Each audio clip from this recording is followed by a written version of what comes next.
morning, dear students. Today we are going to start our section with the lecithin. Lecithin means it is one type of phospholipid.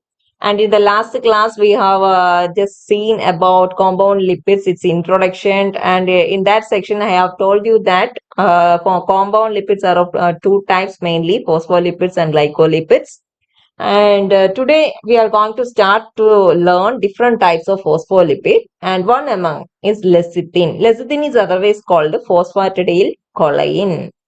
And this lecithin is a nitrogen containing phospholipid. So we need to note that nitrogen. So it is a nitrogen containing. Presence of nitrogen makes that phospholipid to a lecithin, that type of compound lipid. And we need to understand about the composition. What all constituents form this lecithin? So that's what we are going to see next.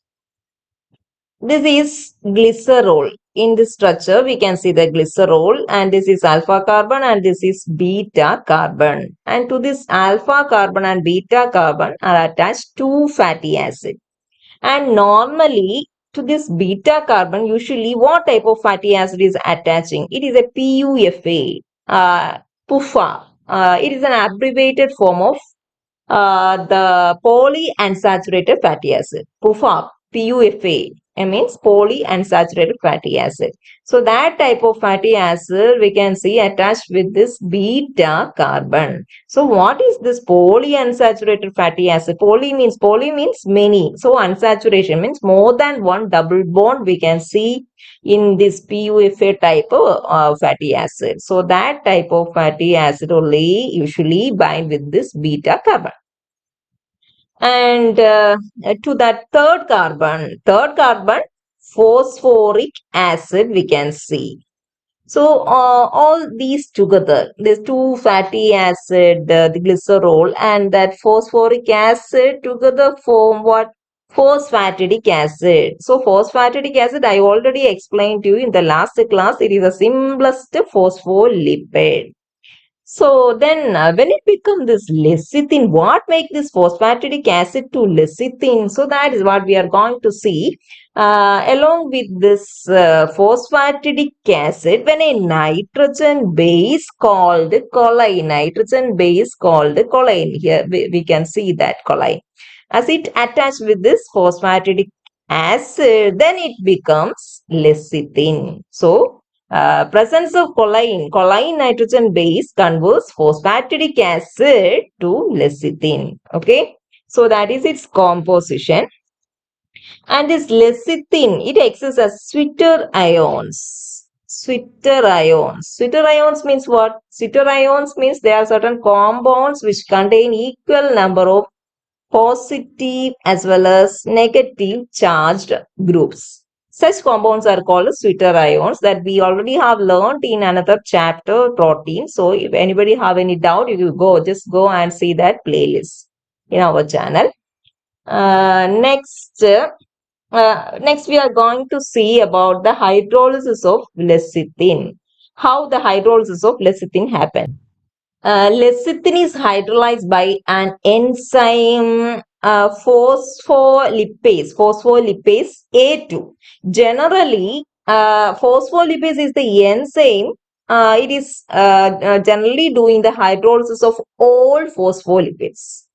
And typically to considering this lecithin, which type of phospholipase is doing this hydrolysis? That is phospholipase A2. So 4 different types of phospholipase is there to hydrolyze lecithin, and one among is phospholipase A2.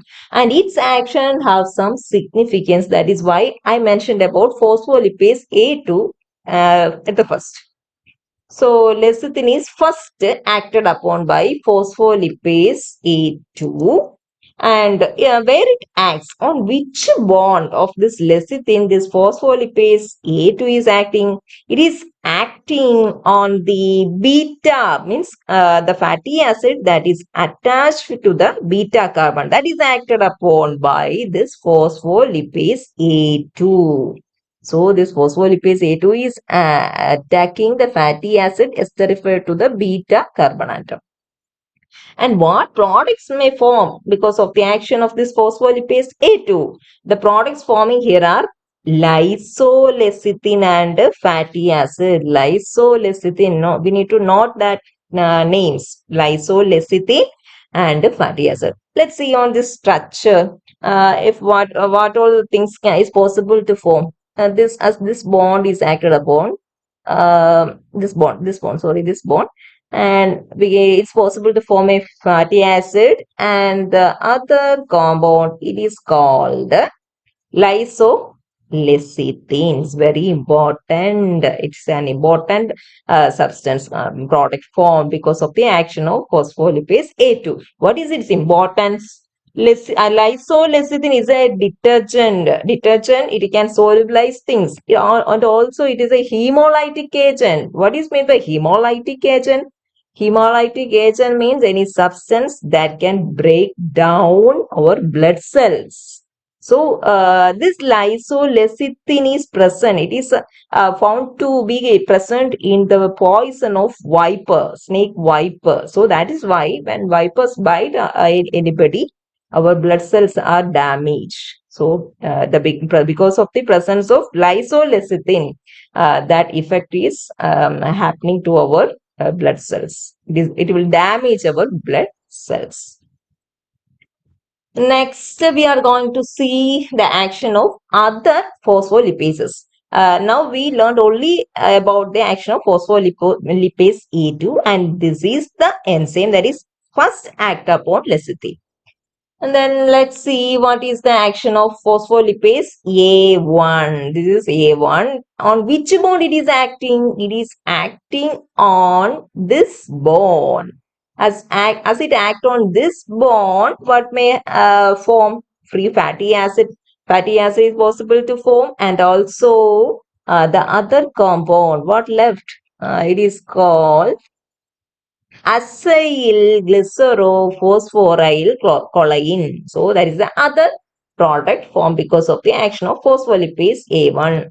Then phospholipase C, this one. Phospholipase C is acting on which bond? It is acting here. And because of that, what all products is possible to form? Phosphoryl choline, this one.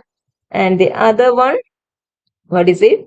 It is toldiacyl glycerol. These are the products forming. And because of the action of the last phospholipase enzyme, phospholipase D, what is forming? It is acting upon which bond? It is acting upon this bond. And because of that, what are the products forming here? We know that this is choline and this is phosphatidic acid. So, phosphatidic acid and choline is forming here. So this is the action of different phospholipases on lecithin. And this lecithin is a lung surfactant. Lung surfactants. What mean by surfactant? Surfactant means any substance that can reduce surface tension of soil, means any liquid. So such a surfactant is this lecithin. In the case of lungs of human beings or any organism, it needs a continuous supply of lung surfactants.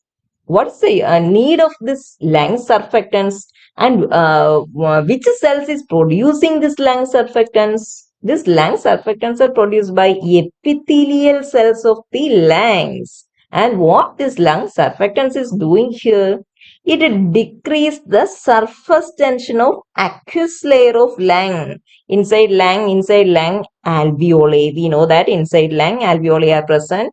Inside that alveoli, an aqueous layer is there. If it is too much thick, it will collapse our alveoli. So, need to reduce this surface tension.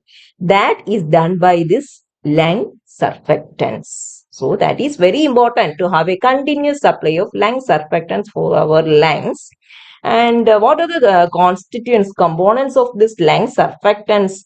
It includes dipalmitoyl lecithin. Our lecithin is there. It's an important constituent of this lung surfactant. Then phosphatidylglycerol is there, cholesterol is there, surfactant proteins, some other proteins, A, B, and C also there. Important one is dipalmitoyl lecithin. So lecithin is an important constituent of lung surfactant that is very, very, very necessary for the smooth functioning of our lungs. And um, for for understanding the fetal maturity, doctors always using they are usually checking a ratio between lecithin and sphingomyelin inside the amniotic fluid. So doctors while checking the fetal maturity, what they are noting, the ratio between lecithin and sphingomyelin, and that ratio is usually means normal value is 2, that indicates full lung maturity.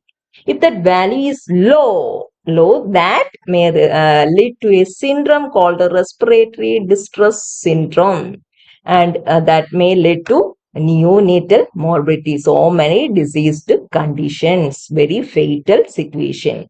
So that's all about, that's the importance. So by that way, we understood that lecithin is very, very, very, very important for the smooth functioning of lungs. Without that, it is possible to have this syndrome.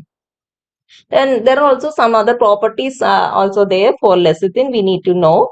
Pure lecithin, how it appears like white, waxy. It is white, waxy, and darken. It will darken when exposed to air.